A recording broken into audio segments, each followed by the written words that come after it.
What food do you swear people only pretend to like? As a Swede. Surströmming. Is this the canned horror fish? Yes. There's not a lot of things I refuse to try. But something with a smell that powerful, I just have to walk away. The taste is nothing like the smell. Just super salty. Chitterlings. My mom-in-law made some at my house, and it smelled like a grown man shitted all over my home and walls. I've heard it said that chitlins has a smell that gets in your soul. Till chitlins equals chitterlings. Next, I'm going to head over to Wikipedia and find out what kind of food they are. Edit. Oh, I see. They're hog large intestines. I will never get over this American Life story a while back where they investigated what percentage of restaurant calamari was actually pork bung. Oh no way. That is delightful. Cat food. I mean, come on. My cat can't like eating that every day. I think she's just being polite. That's why they always ask for food, even when the bowl is still full.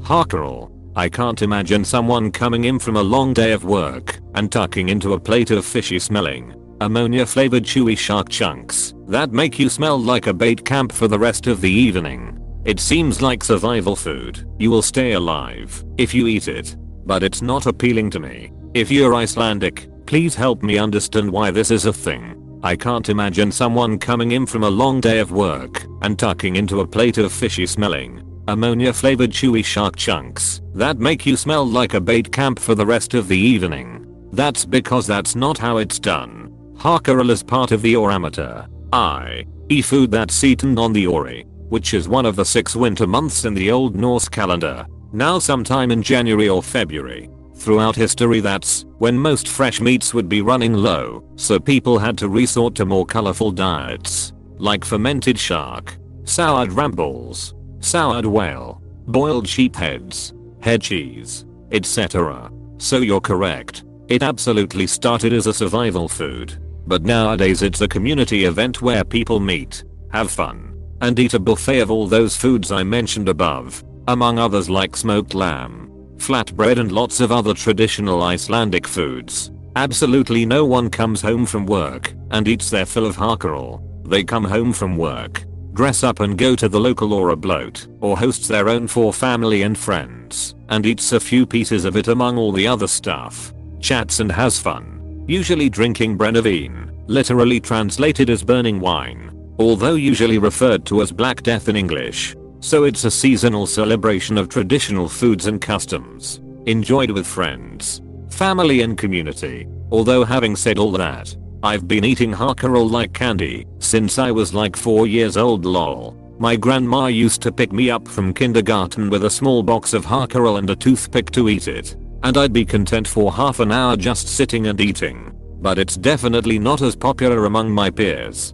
So basically what you're saying is, most people eat haakerl not because they like the taste, but just because it's a traditional thing you do at a particular time of year, and it's the experience and the togetherness that's important, not the actual food. In other words, you're implying it pretty much is a food that most people only pretend to like. I think this one wins the thread.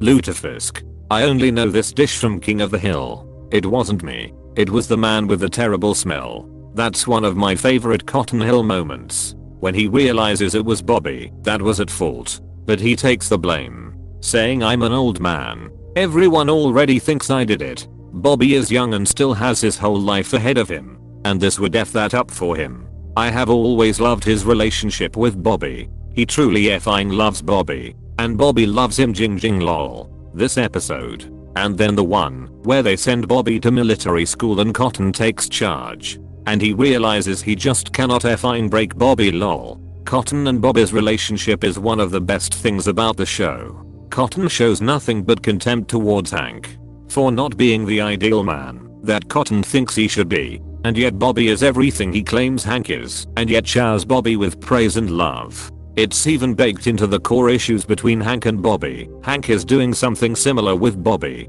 being disappointed and trying to make him into something he's not, albeit without the malice and viciousness that Cotton had. That boy ain't right. Not uncommon with grandparents to have poor relationships with their children and good relationships with their grandchildren. Either because they've softened in old age, or are trying to make up for their mistakes with their children.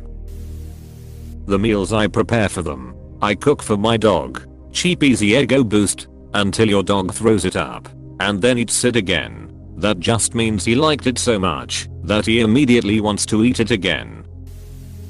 Once upon a time I swore that salted licorice was the most foul thing ever to have graced our fair planet. However, about a year ago my wife made me try some, and much to my surprise, I liked it. I had a Norwegian flatmate that loved that stuff. I got used to it too.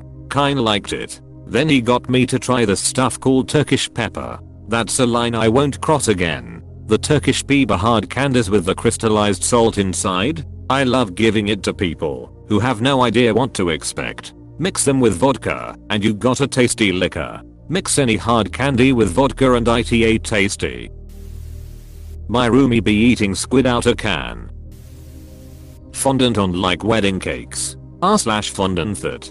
I left that sub a while ago because people bragged about how they secretly didn't put fondant on cakes for customers who explicitly ordered fondant. I don't care how disgusting something is. You don't get to decide for someone else that them eating it is wrong. This obviously does not apply to foods that actually are unethical to eat, such as live octopus? ?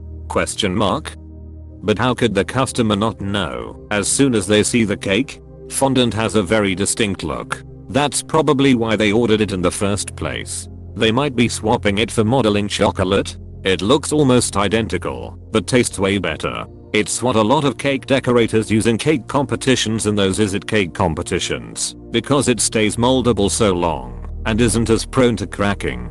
Side Surf Cakes exclusively uses it for reference. There's an emotional reaction to foods and other sensations that develops over time. Eventually, it gets to the point that the food, regardless of what's disgusting about it, makes you feel something enjoyable and pleasant. If I'd never eaten blue cheese before, I'd be disgusted by it now. But I unknowingly had some when I was 4 or 5 at a family Christmas party in a cheese ball. When I eat blue cheese these days, it reminds me of warm happy Christmases of decades long ago. For those who don't think they like blue cheese, try Italian dorsalat. https://www.cheese.com/dorsalat/blue cheese. It's like a beginner blue cheese. Milder. You might like it. That's how I got inducted into eating blue cheese. Gold leaf, need I say more? It has no real taste, it's there so that you can feel rich and entitled. It only exists to post pictures of online and to make your dicky twinkle. I like a lot of stuff people are shitting on here, but I'm in my 30s, so I think tastes change as you get older. Love me some cheese that smells of feet. Anchovies on pizza and coffee strong enough that I see through time. I used to go crazy for gummies, especially the sour ones. Now I find sweet things a bit meh. I can take or leave it, but you'll have to prise a stinky cheese board out of my cold dead hands. Coffee so strong you can thread the needle of a running sewing machine. I would hate coffee that strong, but giving you an upvote because the description is perfection. For real sounds like I'd be going straight into an anxiety attack. Paper straws. Unintended food. I hate when the paper straws get soggy and they get guillotined by the lid. I'm dying inside. After scrolling through this thread, I'm starting to think there is something wrong with me because people are hating on a lot of my favorites. Just waiting now for someone to say licorice. Everybody else hating licorice means I get all of the black jelly beans. Life is good. After Halloween, I would get all my friends to bring me their unwanted black licorice and pumpkin toffees. It would be like a whole extra month of sweet eating. Pumpkin toffee? WTF is that? And I'm seasoned trick-or-treater from the 90s. My bad. They were actually molasses kisses. I called them pumpkin toffees as a kid because they had pictures of pumpkins on them. This is the good stuff. https://www.sevilla.com/sm/pickup/recid/990/product/cares candy molasses kisses 000619012206669. Bitter gourds. My grandpa and dad grew up eating Kerala sabzi / Karlachi bhaji, https://vangish, Singupta. Net / of cloves and capers / recipe / Kerala bhaji recipe Maharashtrian style how to make Karlachi bhaji / I can't eat 2 mouthfuls. Even with chapati, rice and yogurt, the bitterness cuts right through. It's like if you took okra and dipped it into hops. Oh my god. My dad loves this dish so much that he literally grows bitter gourds in our backyard. I guess it truly is an acquired taste. I never got used to it, but after a while it's fine. It just takes a while. I can eat like a few. There's also some dish where he pickled it, but it's like way too bitter for me. I really don't know how people like it. Maybe it's because they grew up with it? I didn't grow up with it, and I love bitter melon. The first time I had it, my friend's mom served it with beef and black bean sauce. It was heavenly. Tribe. The smell of it makes me gag. My dad loves it because his dad loved it. The buck stops here, tribe. Now, I love it in pho and maybe crispy tripe tacos. Menudo. I forget what it's called, but Italians have a stew like menudo that we also do with tribe. My mom used to make it for me when I was a kid. I always pretended I liked the tripe to make her happy, but as I got older the texture really got to me. Then I had it again much older and realized my mom just occasionally didn't cook it enough. Slugs edit. I'm so sorry. I meant snails. Not slugs edit the second. I see we have a highly defended culinary niche and I'm willing to surrender. Please have mercy. Do not eat slugs. Seemingly some of them are deadly. Oddly enough I'm having so much fun reading through your responses and stories XD. People eat slugs? Wasn't there a post somewhere about a lady finding out her husband or fiancé was putting slugs in her food secretly? Made her really sick. https://reddit.com/r/best-of-reddit/i_found_my_id_found_my_has_been_slugs_in/. Circus peanuts. There's no way people are actually out there enjoying those things, but enough people pretend to keep them in business. I love circus peanuts, but also candy corn, so I'm probably not to be trusted. There are dozens of us. Give me your circus peanuts, candy corn, Horehound, Mary Jane's, licorice and peanut butter taffy. I can make a pack of Horehound disappear in about 30 minutes flat. And yes to all the other things. I go mental when I see candy corn around fall. It's even better when a whole pallet goes on sale after 4 months for 99 cents a bag. Defending celery with my life RN. I eat celery sticks on their own. I like the crunch too. I was recently told this was weird to do. I've started asking around, and everyone I've asked has agreed it's weird to eat plain celery. They all look at me funny. So I have to tell them my mom was on a lot of diets when I was a kid and I thought it was a snack. I just like it. When you get one that's super full of water, it's got a great taste. The desiccated ones don't taste good raw, but they are still good for soups and French cooking. Edit. Spelling. Thanks/you/Backenman. How the F can you like milk and water mixed? Wait until you figure out what most of milk consists of. Local man discovers insane hack. Stevia. There's absolutely no way someone enjoys that aftertaste. It's a weird cult that I'm not willing to join, and such a dominant flavor. I'm with you. But I just recently learned some people can't taste the aftertaste, you and I can, which helps explain a lot about its popularity. Edit. Wow. This blew up.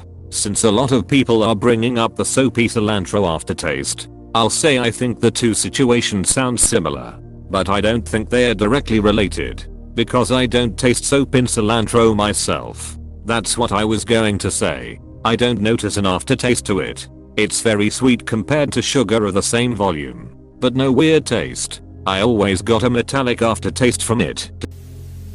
Gefilte fish. All I think of is the outtakes of Rush Hour 2. Kick the door. Jackie again. Okay. Chris Tucker. Ballot. My GFS family is Filipino, and I tried this a few months ago. I'm a pretty adventurous eater, but the textures and visuals were just too much for me. Her mom ate hers, and finished mine, lol, she loves it. Textures lack a little tiny slightly developed feathers. That's the absolute worst part. No thanks. Vodka. It tastes like the walls of a hospital. Yeah, but it doesn't lie to you. @Edit. I hate you all. Anytime I think of this, all I picture is the pork buds from cow and chicken. Caviar. It's so salty. Fun fact, you're supposed to eat it with a spoon made of bone because using metal causes a chemical reaction, thereby altering the flavor. Or you can use your built-in bone spoons, fingers. But then how will people know you're fancy and well-to-do? Eating really expensive food with your hands might be the most extravagant thing you can do. Getting caviar all over your fingers and shirt like you just don't care is really showing off. Nat https n.m. Wikipedia org/wiki/natt% c5% 8d. There was one Japanese restaurant in town that served this. They closed and I can't get it anymore. I don't know in what country you live, but there's a chance you might be able to get pre-packaged natto in the frozen aisle of a well-stocked Asian grocery store. Extremely hoppy IPAs. If drinks can be included in the discussion, I enjoy bitterness in my beer, and I know there are some good IPAs out there, but it's gotten to the point that breweries seem to be competing with one another to see who can make the bitterest, most unappealing beers imaginable. They taste like earwax. I love IPAs, but I agree with you. Ever since they became trendy, there seems to be an influx small breweries that just want to capitalize on it by putting out cans called Hopsplosion 30th or Hops Face Fuck, and completely forgetting that what makes a good IPA is how the bitterness balances with the other flavors of the beer. I want my IPA to have flavor, not punch me in the face. Edit. I'm seeing a lot of comments saying this trend ended years ago, but I also see a lot of commenters saying it's still going on, and it's still true where they're getting their beer. So clearly it varies from place to place. All I know is my local beverage centers, bars, and grocery stores are, with a few exceptions, still heavily riding the hop train. I'm encouraged, however, to see maybe some light at the end of the tunnel. Hops Face F second, Imperial Acid Rim Job, 98% ABV. Any of those keto substitute foods. Use your imagination as much as you'd like, but lettuce wraps will never be as good as a real sandwich with bread. One time my mom made keto chocolate/vanilla swirl brownies with unsweetened chocolate. You can imagine how it went. Not keto, but my sister made chocolate chip cookies with carob chips because she thought they were just healthier chocolate chips. The dog loved them. Ballot. I don't understand how cracking open an eggshell to eat a half-formed duck embryo is appealing to anyone.